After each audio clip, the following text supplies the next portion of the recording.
नमस्कार, उधमपुर अपडेट में आप सभी का स्वागत है। मैं हूं आपके साथ वांसी। चलिए शुरुआत करते हैं आज की खबरों की। वार्ड नंबर 5 के रहने वाले साहिल, जो कि 24 तारीख को एक दुर्घटना का शिकार हुए थे, जिनमें उनकी मौत हो गई। साहिल मात्र 22 साल की उम्र में ही पूरे घर परिवार का खर्चा चलाते थे।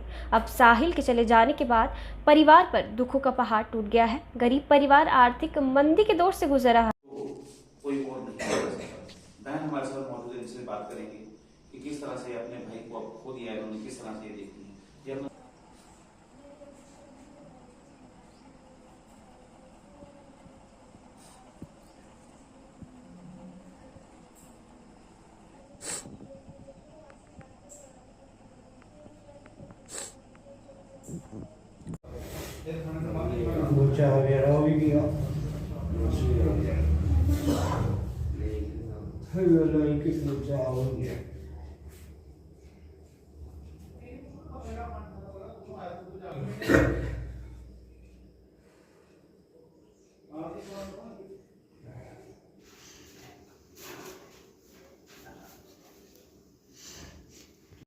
वो मेरा छोटा भाई था, लेकिन कहने के लिए ही छोटा भाई था। उसने सारे फर्ज जैसे निभाए थे जैसे वो बड़ा था। जैसे हमारे पापा बीमार ही रहते हैं, लेकिन पापा की जगह पे भी वही था। सब कुछ करता था बेचारा। सुबह जाता था 6 बजे, कभी खाता कभी नहीं खाता, ऐसे ही चला जाता था। रात को कभी 9-10 बजे आना, कभी कभी देर रात भी आता था, 12 भी बज जाते थे काम करते करते। लेकिन किसके लिए कर रहा था? अपने परिवार के लिए ही कर रहा था। लेकिन क्या हुआ उसके साथ? बहुत बुरा हुआ। वही एक सहारा था। अब इनका क्या होगा? क्या, कहाँ से कैसे सरवाइव करेंगे? क्या खाएंगे? कहीं जाना भी पड़ता है, कैसे करेंगे? अब मुझे समझ नहीं। 6 साल पहले जब मेरी शादी हुई थी, तो उसने वो फर्ज निभाया था जो एक पापा को निभाना पड़ता है, क्योंकि वही था कमाने वाला। पापा तो कमाते नहीं थे, वो तो बीमार ही रहते हैं। 7-8 साल हो गए, उससे ज़्यादा ही हो गए हैं, तो वो बीमार ही रहते हैं। वही कमाता था सारा कुछ। उसने मेरी शादी में हेल्प करी थी, तो कुछ रिश्तेदारों ने भी की थी, लेकिन क्या करता, वो भी छोटा था। जितना होता उसने किया। ये छोटे भाई बहन है, ये कैसे जिएंगे, कैसे सरवाइव करेंगे? छोटी बहन 10th में पढ़ती है, बड़ा भाई वो ये इससे बड़ा जो है ये भी 10th में पढ़ता है। लेकिन अब इसको पढ़ाई छोड़नी पड़ेगी, क्या करेगा? काम कैसे करेंगे? ये तो शादी हो गई है, तो मैं तो कैसे अब ये मेरे पीछे ये कैसे सरवाइव करेंगे? कैसे रहेंगे ये छोटे भाई बहन? बस इस चीज़ का पता थोड़ी है। ਉਹਦੇ ਬਾਅਦ ਹੀ ਪਤਾ ਲੱਗਿਆ ਸੀ ਕਿ ਇੰਜ ਇੱਧਰੋਂ ਬਜ਼ਾਰੇ ਗਿਆ ਤੇ ਬਾਅਦ ਹਸਪੀਟਲ 'ਚ ਪਤਾ ਲੱਗਿਆ ਕਿ ਉੱਥੋਂ ਟੈਲੀਫੋਨ ਆਇਆ ਸੀ ਜੇ ਤੁਹਾਡੇ ਜਾਗਤੇ ਦਾ ਐਕਸੀਡੈਂਟ ਹੋਈ ਦਾ। ਲੇਕਿਨ ਅਸ ਮੰਨੀ ਨਹੀਂ ਸੀ ਮੈਂ ਕਿ ਉਹ ਹੁਣ ਅੱਧਾ ਘੰਟਾ ਇੱਥੇ ਤੇ ਅੱਧਾ ਘੰਟਾ ਹੀ ਕਿ ਨਹੀਂ ਹੈ। ਟੈਲੀਫੋਨ ਆਇਆ ਜਿਸਲੇ ਤੇ ਅਸ ਗਏ ਹਸਪਤਾਲ ਤੋਂ ਸਾਈਡ ਉੱਪਰ ਟਕਾਇਆ ਉਹਨਾਂ ਨੇ। ਉਹਦੀ ਕੋਈ ਕੇਅਰ ਸ਼ੇਅਰ ਨਹੀਂ ਕੀਤੀ ਸੀ ਉਹਦੀ। जिसले अस गए तो फिर डॉक्टर ने थोड़ी जी केयर शेयर की, उन्हें आखने ऑपरेशन करना है, तो उस दिमागी है। तो उन्हें कि मैं चलो करो ऑपरेशन करो, करने लिए तो बनो। लेकिन उन्हें FR लिखुड़ी ली उसी जम्मू ही। अस उसले फिर गड्डी पाया, एंबुलेंस की तो लेइए जम्मू जंदे ही हॉस्पिटल से टकाया, लेकिन उसकी डेथ हो चुकी थी उसले। वो बाद फिर राती से पता ही नहीं, इन्हें जागते सुनाया नहीं। सोचे में जींदा ही हाली, डॉक्टर शायद दिखाए होने से।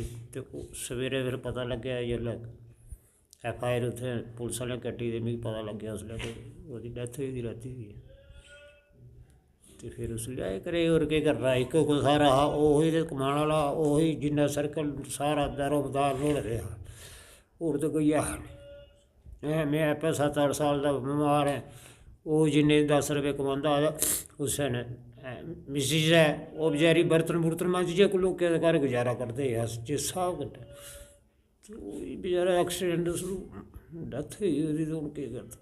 हून ते मजबूर होई अस, केह् करी सकने? कुछ भी नहीं करी सकने। ना कोई मदद करने आह्ला साढ़ी, यानी कुसै स्हारा होऐ तां ते कुसै बी नहीं है। इक उप्पर आह्ला गै, उस्सै दे स्हारे गै जीना, जां मरना ते जीना उस्सै।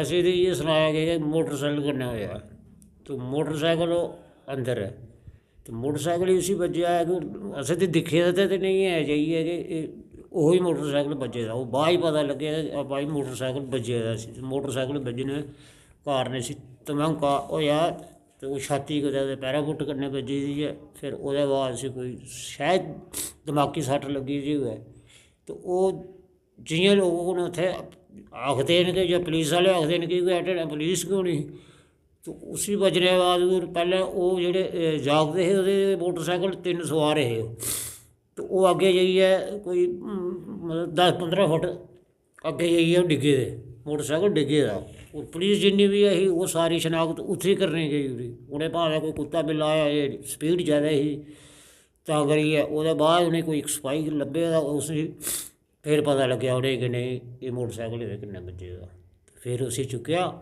ते फिर ओह् कार च पाया, उद्धरों एक सपाही ले दा, उ'नें सपाही बिठाया बिच, और ओह् हॉस्पिटल गया, हॉस्पिटल जाइयै उं'दा टैलीफोन मोबाइल कड्ढे दा, मोबाइल पर जाइयै फिर ओह् मैसेज असें आया कि एह् भाई थुआढ़े जागते दा एक्सीडेंट होई गया, इस करियै अस फिर जम्मू मैं अक्षय कुमार, और मेरे भाई की एक्सीडेंट में हत्या हो गई है, तो वही था एक कमाने वाला, मेरे भाई की मृत्यु हो गई है एक्सीडेंट में, वही था एक कमाने वाला, और हमारा जो भी था वही कमाता था, चलाता, सुबह से लेकर शाम तक काम करता था, तो हमारे डैडी नहीं काम कर सकते हैं, और मैं पढ़ रहा हूँ, मेरी छोटी बहन पढ़ रही है, तो अभी वो चले गया है, तो हम कैसे चलेंगे।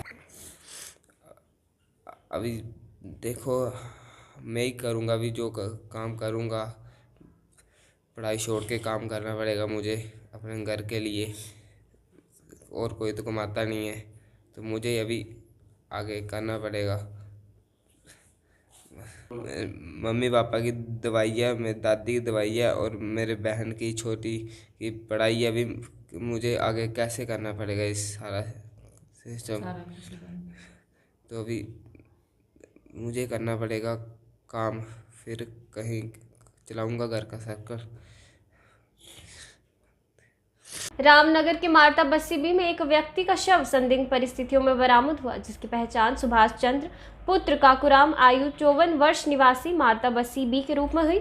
वहीं मौके पर पहुंचे एसडीपीओ रामनगर डॉक्टर विश्व दुबे, एसएचओ रामनगर कुलबीर सिंह द्वारा शव को कब्जे में लेकर आगे की कार्रवाई शुरू कर दी गई।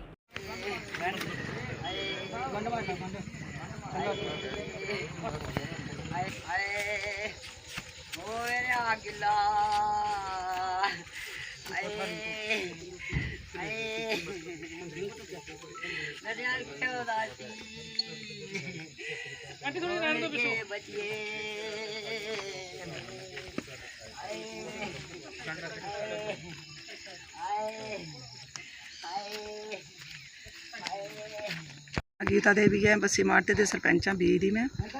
एक इत्थै डैड बैडी लब्भी इ'यां मतलब पब्लिक ने सनाया असें भी उत्थै डैड बैडी पेदी है, ते भी अस आए सारे, ते भी पुलिस भी आई। एह् असें पता लग्गेआ कोई 9 बजे कन्नै 9 बजे कन्नै असें पता चलेआ, भी पुलिस भी आई ते उ'नें डैड बैडी चुक्कियै ते लेई गे। असें तां जल्दी जल्दी पता लग्गना चाहिदा भी केह् होएआ असी ते केह्दे कन्नै एह्दी मौत होई ऐ। असें इस चीज़ दा बड़ा अफसोस है, इ'यां बड़ा असें अजीब लग्गेआ है। जखैनी स्थित राजा मंडलिक मंदिर में गोगा नवमी के अवसर पर भक्तों ने लिया आशीर्वाद, जिसमें कोविड-19 के दिशा निर्देशों का पूरा ध्यान रखा गया।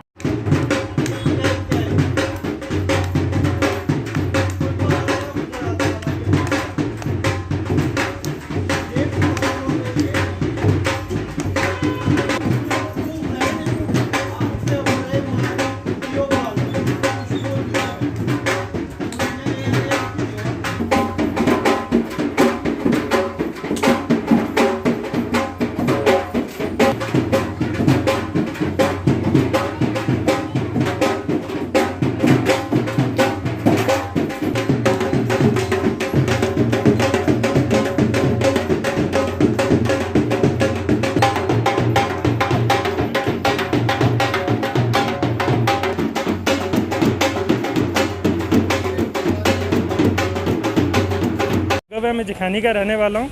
इस मंदिर का नाम है राजा मंडलिक मंदिर। प्राचीन मंदिर है काफ़ी। तो हर साल की तरह यहाँ पे भंडारे का आयोजन किया जाता था, लेकिन इस बार कोरोना को मद्देनज़र रखते हुए प्रोटोकॉल थी डीसी मैम की भी कि 25 लोगों से ज़्यादा गैदरिंग नहीं करनी है। तो इस वजह से जैसे भी हमने किया, थोड़ा अरेंज किया, पुजारी को बोला कि थोड़ा गैदरिंग कम करें। तो 25-25 लोगों की एंट्री थी अंदर। उसके ध्यान में मास्क, जिसने मास्क लगाया वही एंटर करेगा, तो उसको ध्यान में रखते हुए तो ये प्रोग्राम आज किया है। व्यापार मंडल की तरफ से दुकानदारों के लिए कोविड-19 वैक्सीनेशन का शिविर डमेल में लगाया गया, जिसमें व्यापारियों ने अपनी कोविड-19 वैक्सीन लगवाई। जैसे कि ये मुहिम चलाई जा रही है, जैसे कि टेस्टिंग हो गई है, वैक्सीन के मेडिकल स्टाफ की तरफ से मुहिम चलाई जा रही है। मेरे साथ ये हमारे सीनियर अनिल मुजद्दी जी हैं, ये तारिक जी हैं, यहाँ के जो डमेल के हमारे दुकानदार, इन्होंने हमारे साथ अप्रोच की कि वैक्सीन लगाने में हमें, जब हमारे लड़के जाते हैं तो हॉस्पिटल में पूरा दिन लग जाता है, लेकिन उनका नंबर नहीं आता। तो हमने डीसी मैम से अप्रोच की, सीएमओ साहब से अप्रोच की। उन्होंने कहा कि हमने उनसे अप्रोच की डोर टू डोर, जहाँ हम चाहें, जिस मार्केट में हम चाहें वहाँ वैक्सीन कैंप या टेस्टिंग कैंप लगने चाहिए, वैसे ही लगे जा रहे हैं। जहाँ पर पहले हमने टेस्टिंग का कैंप लगाया था, अच्छा रिस्पॉन्स मिला था, आज हमने वैक्सीन का कैंप लगाया। जहाँ जितने भी हमारे दुकानदार हैं, स्पेयर पार्ट वाले हो गए, जहाँ गाड़ियाँ ठीक करने वाले, रिपेयर करने वाले, उन सबको वैक्सीन आसानी आ रही है, क्योंकि हॉस्पिटल में जाएंगे पूरा दिन टूट जाता है। इसलिए मैं सबसे ज़्यादा दुकानदार से अप्रोच करता हूँ, यहाँ पर आए, जिनकी दूसरी डोज है वो भी लगवाएं, और जिनकी पहली डोज है वो भी लगवा सकते हैं, यहाँ पर आएँ। और मैं इसके लिए ये जो संजीव दुबे जी, इन्होंने हमारे लिए अप्रोच की कि हमारी मार्केट में ये वैक्सीन का कैंप लगना चाहिए, तो ये आज हमने लगवाया है। इसलिए मैं सबसे ज़्यादा लोगों से अपील करता हूँ, यहाँ पर आए और वैक्सीनेशन करें। सबसे पहले मैं व्यापार मंडल उधमपुर, डिस्ट्रिक्ट एडमिनिस्ट्रेशन और मेडिकल डिपार्टमेंट के जो मेडिकल वॉरियर्स हैं, उनका बड़ा धन्यवादी हूँ कि उन्होंने ये जगह चुनी, वो इंडिया मोटर्स कॉम्प्लेक्स के यहाँ पे कैंप लगाया जाए। उसमें दिक्कत हमारी ये है कि इस ट्रेड में, यहाँ इस मार्केट में जितने भी लोग हैं वो, क्योंकि दिहाड़ीदार आदमी हैं, मैकेनिक्स हैं, जहाँ लाइट काम जो कर रहे हैं, 400-500 रुपया ये दिहाड़ी कमाते हैं, तो इनके मन में ये एक भाव रहता है कि अगर हम हॉस्पिटल के लाइन में लगना पड़ेगा और पूरा दिन हमारा चला जाएगा। तो हम उनको मोटिवेट भी कर रहे थे। तो यही बात हमने बरवानी जी के और इनकी टीम के नोटिस में लाई।